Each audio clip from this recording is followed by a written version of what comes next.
À la une de ce journal, le président de la République participe à Paris aux travaux du sommet sur le financement des économies africaines.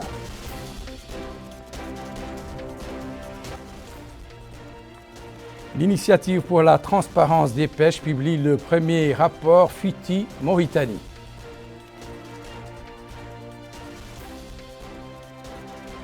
Lancement par le département de l'emploi, de la jeunesse et des sports des guichets Teshril destinés à la création d'opportunités d'emploi. Mesdames, Messieurs, bonsoir et bienvenue à cette édition du journal. C'était les titres, une édition que nous commençons par les activités du président de la République. Monsieur Mohamed Ould Cheikh Al Ghazouani a participé aujourd'hui à Paris aux côtés de 30 dirigeants africains et européens, en plus de grandes organisations économiques et financières internationales, aux travaux du sommet sur le financement des économies africaines.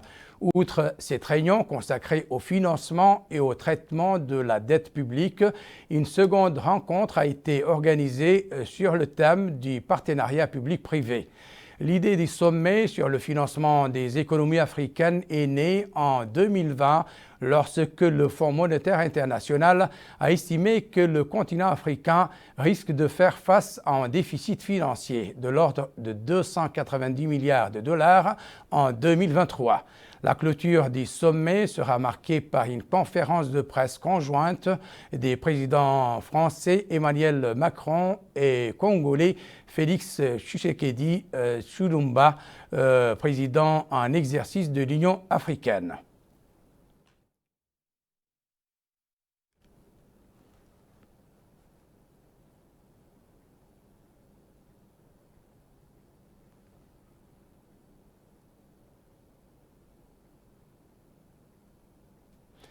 Ici à Nouakchott, le ministre de la Santé, Dr Mohamed Ndirou Hamed, a effectué aujourd'hui une visite d'information au centre hospitalier national. L'occasion pour le ministre de s'enquérir du niveau des prestations fournies par cette structure sanitaire. Aminata Khan. L'objectif de cette visite est de s'informer de l'état des prestations sanitaires au Centre hospitalier national créé en 1966 et qui est aujourd'hui la plus grande structure sanitaire du pays, en plus de s'enquérir des conditions de travail des staffs médicaux et du niveau de réactivité du corps médical avec les états pathologiques qui leur parviennent, y compris les patients hospitalisés. C'est ainsi que le ministre de la Santé, Dr Mohamed Ndirou Ould Hamed, à la tête d'une grande délégation, a visité le centre ainsi que tous les services qui relèvent les urgences, la chirurgie générale, l'urologie, la gynécologie obstétrique, l'ophtalmologie, l'orthopédie, la traumatologie et le traitement des brûlures graves au centre des grands brûlés. À la fin de la visite, le ministre de la Santé est revenu sur les objectifs de sa visite. Je suis venu aujourd'hui en visite au centre hospitalier national dans le but de s'enquérir des prestations de santé qui sont offertes aux populations, mais aussi de s'enquérir de l'environnement de travail du personnel de santé, que je remercie au passage. Et les cadres du ministère et la direction ont eu l'occasion aussi d'échanger avec les chefs de service et les personnels autour des principaux problèmes qui se posent aux différents services. Et nous espérons que la suite de cette visite permettra réellement une amélioration des conditions de prise en charge des malades, mais aussi des conditions de travail du personnel. Il est à noter que le centre hospitalier national a connu au cours des dernières années des extensions, mais également le renforcement de son personnel médical. Tout cela dans le but d'améliorer les prestations du centre et de répondre aux besoins des citoyens où qu'ils se trouvent. Son homologue de la pêche et de l'économie maritime, M. Abdelaziz Ould, a quant à lui supervisé aujourd'hui, en présence du ministre des Finances, Mohamed Lamine Ould Dahbi, le lancement du rapport de l'initiative pour la transparence des pêches, FITI, au titre de l'année 2018. Il s'agit du premier rapport de cet organisme sur la Mauritanie qui fait ressortir les principaux avantages pour la Mauritanie découlant de la mise en œuvre de la FITI. Amina Mentrlil. Le rapport mauritanien relatif à l'initiative de la transparence dans le domaine de la pêche, publié par le ministère de la Pêche et de l'Économie maritime, est le premier de son genre. L'initiative incarne un partenariat international multidimensionnel qui vise à asseoir davantage de transparence dans la gestion du secteur de la pêche, le renforcement de la confiance des investisseurs et l'encouragement des initiatives visant à créer un environnement maritime sain, capable de garantir la qualité du produit mauritanien.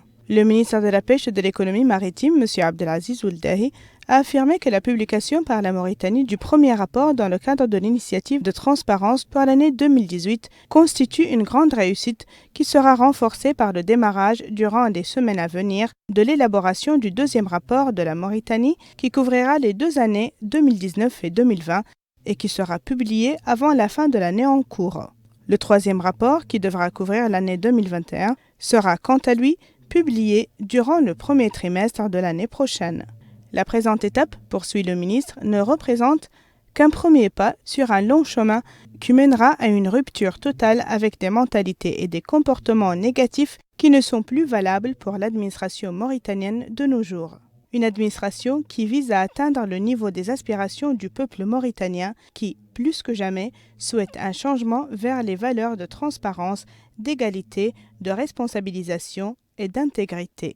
Pendant la réunion, ont été présentés des exposés qui ont mis la lumière sur les avantages de cette initiative, ses particularités et ses répercussions sur le patrimoine maritime et sur la confiance des partenaires à l'égard du produit national, ainsi que sa commercialisation et sa mise sur les marchés internationaux sans restriction. L'initiative propose également l'inclusion des citoyens dans l'élaboration des nouvelles stratégies du secteur, leur accès aux informations de façon à les tenir informés de sources fiables, loin des fausses informations et des rumeurs. Pour plus d'informations sur les résultats de ce rapport, j'ai l'honneur de recevoir sur ce plateau M. Lamine Camara, secrétaire national du groupe multipartite de FITI. Monsieur, bonsoir. Bonsoir. Et merci d'avoir accepté notre invitation. Il est mentionné dans le rapport que la Mauritanie, qui bénéficie déjà d'une réputation politique renforcée en raison de son engagement pour une pêche responsable, peut aspirer à un certain nombre d'avantages tangibles si elle renforçait la transparence dans sa gestion de pêche. Pouvez-vous nous décliner certains de ces avantages ? Merci de me donner en tout cas l'opportunité de parler un peu de cette initiative qui est l'initiative sur la transparence dans le secteur des pêches maritimes. Moi, j'aborderai la question en disant les enjeux liés en tout cas à l'adhésion à FITI, à cette initiative. Comme vous le savez, le secteur des pêches constitue un des poumons en tout cas de notre économie nationale, de par en tout cas ses retombées économiques, sociales, mais aussi il y a des enjeux environnementaux, surtout qu'aujourd'hui, comme vous le savez, il se développe beaucoup d'autres formes d'exploitation en offshore qui ne sont pas seulement la pêche. Alors, ce que FITI va nous procurer, c'est d'abord, en tout cas, mieux gérer et mieux garantir la durabilité de ce patrimoine qu'est, en tout cas, la pêche, mais aussi instaurer une gouvernance, en tout cas, qui soit la meilleure par rapport à ces différents usages au niveau de, en tout cas, ce milieu en offshore. Et au regard de l'initiative pour la transparence des pêches, quels sont les atouts dont dispose la Mauritanie pour assurer à la fois la gestion des ressources halieutiques et une bonne gouvernance pour une pêche responsable ? Les atouts, ils sont là parce qu'il y a d'abord l'environnement. Comme vous le savez, notre pays, en tout cas, c'était un des modèles au niveau de la gestion des pêches maritimes au niveau de la sous-région, surtout au regard du système de gestion que nous avons en tout cas mis en place et que nous adoptons aujourd'hui, le système de gestion par quota. Mais les atouts sont là. D'abord, nous disposons de beaucoup de cadres de concertation dans le secteur des pêches, mais il y a aussi les outils, tout l'environnement, l'arsenal réglementaire et juridique qui s'y prête très bien. Il y a tous ces avantages qui sont là pour, en tout cas, procurer un environnement tout à fait favorable à la mise en place de cette initiative, mais aussi au niveau de la gouvernance, et surtout de renforcer ces cadres de concertation qui permettent en tout cas une meilleure synergie entre les différents acteurs, ce qui permet aussi une meilleure adhésion, en tout cas, aux règles qu'on va édicter, et donc une situation beaucoup plus facile à gérer en termes de mise en œuvre, en tout cas, de ces règles. Tant mieux. Sur quels critères se base la FITI pour déclarer qu'il y a transparence ou non dans la gestion de la pêche ? Comme vous le savez, FITI, c'est d'abord une initiative qui est mondiale, qui est en tout cas volontaire. On n'oblige personne à y adhérer, mais dès que vous y adhérez, vous avez des engagements et donc vous avez des devoirs. Et dans ces devoirs, pour en tout cas essayer d'évaluer votre conformité, il y a d'abord un certain nombre d'informations qui doivent être disponibles, et ça doit être les meilleures informations, mais aussi accessibles, et des informations qui sont consultables, c'est-à-dire publiées. Tout ça fait que ces trois éléments, d'abord, l'information est disponible, elle existe, on peut y accéder, et elle est également publiée. Donc tout le monde est au même niveau d'information par rapport à ces informations. Quand on satisfait ces trois préalables, c'est qu'on est bien engagé, en tout cas pour être jugé comme étant quelqu'un qui participe de la transparence. Et quel appui apporte votre organisme à la Mauritanie en matière de bonne gouvernance des produits de la pêche? Vous savez, aujourd'hui, quand vous êtes dans FITI et que vous êtes en état conforme, ça procure au pays quand même une certaine reconnaissance des efforts consentis, mais aussi ça procure en fait une certaine confiance à tous les partenaires qui sont intéressés par ce secteur, mais aussi ça améliore la gouvernance au niveau du secteur. Donc le GNM, qui est l'organe, en tout cas au niveau national, qui permet de mettre en œuvre cette initiative, donc il permet un peu de promouvoir cette transparence. Comme disait quelqu'un, la transparence, dans le cadre, en tout cas de la bonne gouvernance, la transparence, il ne faut pas chercher le chemin de la transparence. C'est la transparence qui est le chemin pour, en tout cas, arriver à cet objectif-là. Enfin, si vous devez attribuer une note à notre pays, elle serait de l'ordre de combien? Bon, comme vous le savez, toute œuvre humaine n'est pas parfaite. Je dirais qu'en tout cas, aujourd'hui, au regard des efforts consentis et au niveau auquel nous sommes aujourd'hui par rapport à, en tout cas, cette initiative, on a élaboré notre premier rapport. C'est vrai que c'est un labeur, c'est un effort important, en tout cas de toutes les parties prenantes qui sont engagées dans ce processus, mais il reste quand même des choses à parfaire. Il y a certains éléments, en tout cas le GNM a émis 15 recommandations pour améliorer les rapports à venir, celui de 2019 et celui de 2020 qui doivent quand même être édités avant la fin de cette année.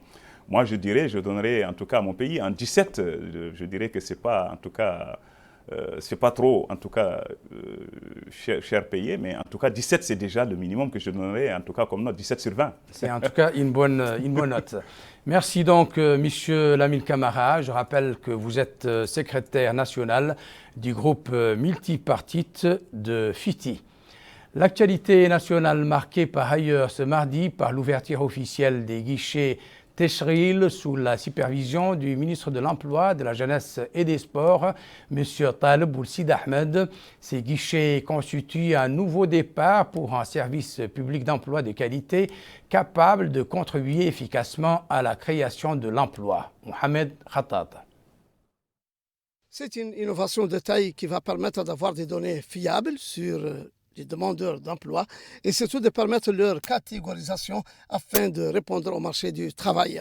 Telle est la nouvelle trouvaille du ministère de l'Emploi, de la Jeunesse et des Sports, représentée par l'Agence nationale pour l'emploi, Teshril, dont le lancement des activités des guichets emploi a été donné par le ministre de l'Emploi, de la Jeunesse et des Sports, en compagnie du ministre de l'Éducation nationale, de la formation technique et de la réforme, ainsi que des autorités administratives et sécuritaires de la wilaya de Nouakchott-Ouest et certains membres du corps diplomatique européen.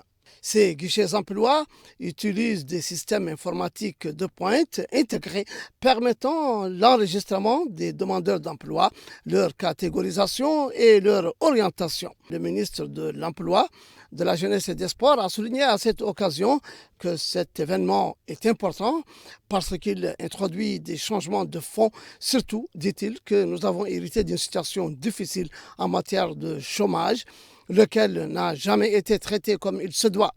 Les données en ce qui concerne le marché du travail n'existaient pas et on naviguait dans le flou et le vide, ne sachant pas l'ampleur du chômage dans le pays. On ne connaissait même pas les compétences demandées par le marché. On ne faisait que le pilotage à vue. Il fallait donc trouver une solution conformément aux engagements du président de la République qui a compris que le problème du travail devait être traité avec une nouvelle approche en partenariat étroit avec le secteur privé. Et là, je rends hommage à mon ami, le président de l'Union nationale du patronat mauritanien, pour avoir accompagné cette politique du président de la République dans le domaine de l'emploi. Et je le félicite, lui et l'Union nationale du patronat mauritanien, avec lesquels nous entretenons un partenariat fructueux pour la création d'emplois. De son côté, le directeur de l'Agence nationale pour l'emploi a loué les efforts des pouvoirs publics représentés par le ministère de l'Emploi, de la Jeunesse et des Sports pour la réorganisation de l'agence et en faire un levier de réalisation des programmes de l'emploi. Pour sa part, le représentant de l'ambassadeur de l'Union européenne dans notre pays, M. Colombo, il a indiqué. Et ces comités qui vont être inaugurés là sur le terrain sont super importants pour véritablement créer un réseau qui va soutenir l'emploi et qui va pousser l'emploi et nos jeunes vers un emploi décent et un vrai emploi qui porte du développement du territoire. Passé cet échange de discours, le ministre de l'Emploi, de la Jeunesse et des Sports et la délégation l'accompagnant a visité les différents pavillons de l'agence Teshril, écoutant des explications sur les services fournis par les guichets emploi qui seront désormais la destination première de tous les demandeurs d'emploi. À présent, la page santé de cette édition. Ces dernières 24 heures, le ministère de la Santé a relevé 47 nouvelles contaminations au Covid-19, 30 guérisons et 0 décès.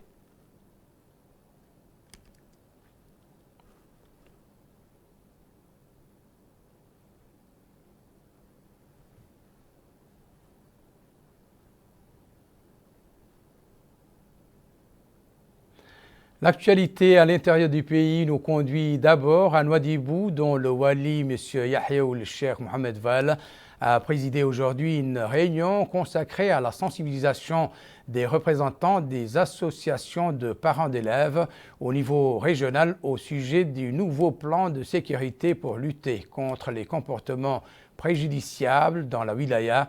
Plus de précisions avec Aminata Khan. Les locaux de la wilaya de Dakhlet Nouadhibou ont abrité une réunion de sensibilisation avec les représentants des associations et des parents d'élèves au niveau régional. Au menu des discussions, le nouveau plan de sécurité dans le but de lutter contre les comportements préjudiciables dans la wilaya. La réunion a porté sur la présentation du nouveau plan de sécurité et la nécessité pour chacun de contribuer à sa réussite, notamment dans les milieux scolaires et populaires, et de faire en sorte que chaque citoyen, à partir de sa position, agit pour la réussite du dit plan. Le wali a souligné l'importance de cette rencontre qui s'inscrit, dira-t-il, dans le cadre de la campagne de sensibilisation des différents acteurs sur la réussite du plan de sécurité mise en place par les autorités au niveau régional pour renforcer les aspects préventifs et dissuasifs en vue de préserver la sécurité des citoyens. Il a attiré l'attention sur le rôle dévolu aux associations des parents d'élèves dans la sensibilisation, l'orientation et le conseil pour prévenir les comportements étrangers à notre société et ne pas permettre l'émergence ou la propagation d'attitudes qui troublent la tranquillité publique. Il s'agit, selon le wali, Monsieur Yahya Ould Cheikh Mohamed Vall, des directives du pouvoir public dans le but de veiller à prendre soin des citoyens et à les impliquer davantage dans la conduite des affaires publiques. À son tour, la présidente de l'association des parents d'élèves a apprécié les résultats de ce plan qui commence à porter ses fruits dans la ville, indiquant qu'ils œuvreront pour faire réussir en milieu scolaire et en milieu familial, notant cependant l'importance de la conjugaison des efforts de tout un chacun pour la réussite de ce présent plan. À Kifa, les personnes souffrant d'insuffisance rénale au niveau de l'Assaba ont reçu des sommes d'argent octroyées par l'État. L'opération de distribution de ces cachets est assurée par le ministère des Affaires sociales, de l'enfance et de la famille, Mariam Ahmed Mahjoub. 32 personnes dialysées dans la wilaya de la Saba ont bénéficié des cartes bancaires données par le ministère des Affaires sociales, de l'enfance et de la famille pour réduire les coûts des soins. La cérémonie de don des aides financières s'est déroulée au centre d'hémodialyse de Kifa en présence du Wali Moussaïd de la wilaya de la Saba, des autorités administratives et des élus locaux. Le Wali Moussaïd de la wilaya, M. Mohamed Ould Abdallah ou le Cheikh Sidiya, a précisé que chaque patient doit recevoir mensuellement un montant de 15 000 douguiyas. Il a ajouté que la première tranche de la somme allouée a été versée aux patients de l'hôpital régional de la ville de Kifa, en appelant les services techniques à sensibiliser davantage les bénéficiaires pour une plus large implication et information de ces dernières dans l'obtention des aides financières.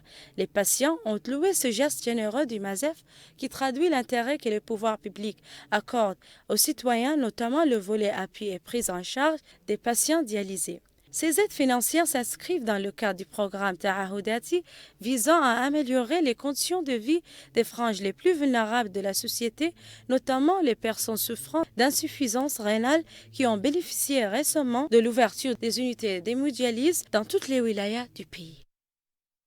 L'opération a également profité à des personnes victimes de cette pathologie au niveau du Gorgol afin de les aider à payer les frais de transport vers l'hôpital, sachant que l'État prend en charge tous les frais liés à leurs soins. Les groupes vulnérables de la population mauritanienne occupent une place de choix dans le programme du président de la République, M. Mohamed Ould Cheikh Ghazouani. Parmi ces groupes, les patients souffrant d'insuffisance rénale qui bénéficient d'une prise en charge de l'État à travers le ministère des Affaires sociales, de l'enfance et de la famille. Au niveau du Gorgol, ces malades qui souffrent d'insuffisance rénale sont au nombre de 16. Selon le directeur régional au ministère des Affaires sociales, M. Abdelrahim Ould-Hammadi, après l'annonce faite par le président de la République concernant la gratuité des médicaments, une lueur d'espoir a été créée chez les patients. Il a indiqué que ce programme va alléger le coût des soins pour tous les patients sur toute l'étendue du territoire national. À l'hôpital régional de Kaïdi, certains de ces patients sont suivis par un personnel médical qualifié sous la supervision de la Direction régionale des affaires sociales, de l'enfance et de la famille de Gorgol. Une attention s'allie par les patients au fur et à mesure qu'ils reçoivent les soins nécessaires. Cette bénéficiaire exprime sa reconnaissance envers le gouvernement et le personnel soignant pour les mesures prises à leur endroit. Les patients souffrant d'insuffisance rénale dans la wilaya du Gorgol gardent espoir et espèrent que les autorités prendront en charge les totalités de leurs soins. Retour dans le nord du pays et précisément à Tar, où une équipe d'El Mauritania a franchi le seuil du plus ancien jardin d'enfants de la ville, qui a assuré un enseignement préscolaire à une grande majorité d'enfants attarois, dont certains sont devenus de grands cadres du pays. L'édifice, malgré son état vétuste, reste le lieu de prédilection pour nombre de parents soucieux de l'éducation de leurs enfants. Abdul Adamaba. Le jardin d'enfants de la ville d'Attar joue un rôle essentiel dans le cadre de la préparation des bambins avant qu'ils ne franchissent le cursus primaire. Il dispose d'aires de jeu pour les enfants qui constituent des éléments importants pour le développement des aptitudes des apprenants.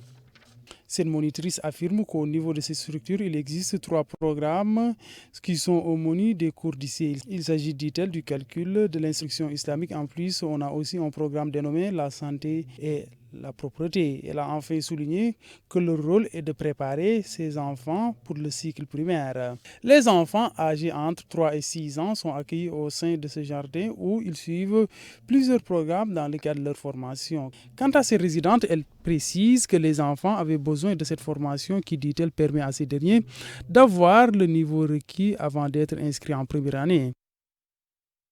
Du paysage, de la pierre et des montagnes, nous allons à présent nous rendre au bord du fleuve. Cette frontière naturelle entre la Mauritanie et le Sénégal continue d'offrir un espace d'échange commercial entre les habitants des deux rives. Mais avec la pandémie du Covid-19 qui a entraîné la fermeture des frontières, cette activité a été fortement perturbée, notamment au niveau de la ville de Rosso. El Hadj Abdoulaye. Chaque matin, le bac de Rosso traverse le fleuve séparant les deux rives, celle de la Mauritanie et du Sénégal. Reliant les deux pays voisins, le bac transporte des dizaines de riverains dont la majorité exerce le commerce transfrontalier. Ces commerçants précisent que l'échange commercial entre la Mauritanie et le Sénégal se fait dans de bonnes conditions et sans incidents notoires. Ils notent que le commerçant mauritanien exerce des activités commerciales diverses et bénéficie du respect des Sénégalais. Au soir, le bac rentre à son bord des vendeuses sénégalaises qui offrent des légumes et des fruits variés aux acheteurs mauritaniens installés dans la ville frontalière Rosso. Ces vendeuses regagnent la rive sénégalaise après avoir vendu leurs produits. Cette vendeuse sénégalaise explique qu'elle a exercé ses activités commerciales sans aucune grande difficulté avant l'apparition du coronavirus. Mais aujourd'hui, elle affirme qu'avec les mesures liées à la pandémie Covid-19, ont rendu complexes les échanges commerciaux mauritano-sénégalais. L'échange commercial entre les deux rives du fleuve est séculaire et demeure un véritable gagne-pain pour de nombreux riverains. Nous reformons ce journal par l'hommage à l'imminence du monde de la culture et des sciences, Feu Jemal Ould Hassan, à l'occasion de l'anniversaire des 20 ans de sa disparition. Cet hommage lui a été rendu par le Centre des publications Khadija Bint Abdelhaye en présence d'un parterre de penseurs et du monde de la littérature. L'événement a été marqué par des interventions et la lecture de poèmes qui ont fait ressortir certains aspects des qualités du dauphin et sa contribution dans les domaines scientifiques, littéraires et de la pensée. Certains de ses contemporains estiment qu'il a laissé un riche héritage qui mérite d'être fouillé et mis en valeur.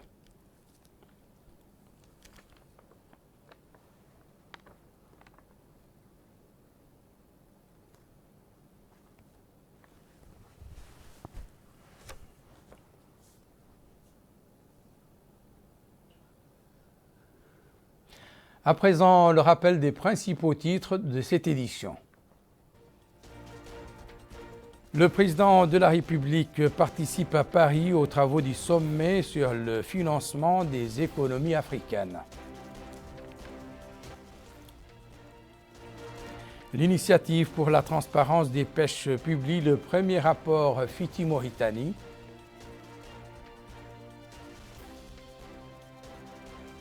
Lancement par le département de l'emploi, de la jeunesse et des sports des guichets Teshril destinés à la création d'opportunités d'emploi. C'est la fin de cette édition. Merci pour votre fidélité. Excellent moment avec le reste des programmes d'Île Mauritania. Au revoir.